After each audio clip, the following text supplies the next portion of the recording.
This Friday, December 17th, marks the 10th anniversary of the death of former North Korean leader Kim Jong-il.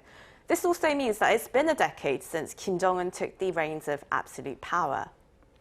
Yes, he has poured huge sums of money into weapons development, but watchers say the North Korean economy is in worse shape now, arguably, than it ever has been. Kim Dami with the details.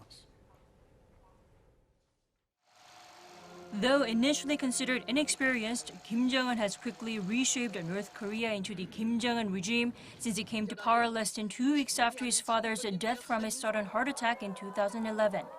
To secure his role, the younger Kim was driven and ruthless enough to have his potential competitors killed, even his own half-brother and his uncle. By transferring the regime's power structure from the military to the Workers' Party, the 37-year-old leader has tried to make the regime into a normal socialist country, a move that distinguishes him from his predecessors and an image he's long coveted. Also long at the top of his agenda, nuclear and missile development, and there he staged 4 nuclear tests and around 60 missile tests so far. But his aggressive pursuit of weapons tests has come at a price. The North's economy is worse than ever. In less than a decade, its annual trade volume has shrunk from over $6 billion to less than $900 million in less than a decade.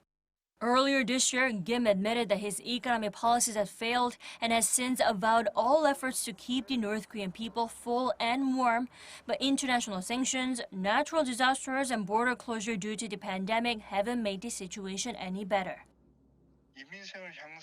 If people's lives don't improve, Kim is highly likely to see his difficulties continue. To keep public sentiment in check, he needs to get the economy on track, which would likely help him improve diplomatic relations with other countries. Making matters worse, Pyeongyang could be facing its toughest moment yet. Nuclear diplomacy with Washington now at a standstill, along with inter-Korean dialogue.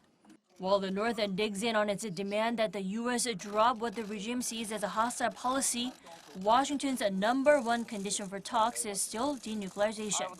In apologizing for the failure of his policies, Kim Jong-un publicly shed tears, seeking a heart-to-heart relationship with his people and to be seen as a humane and communicative supreme leader.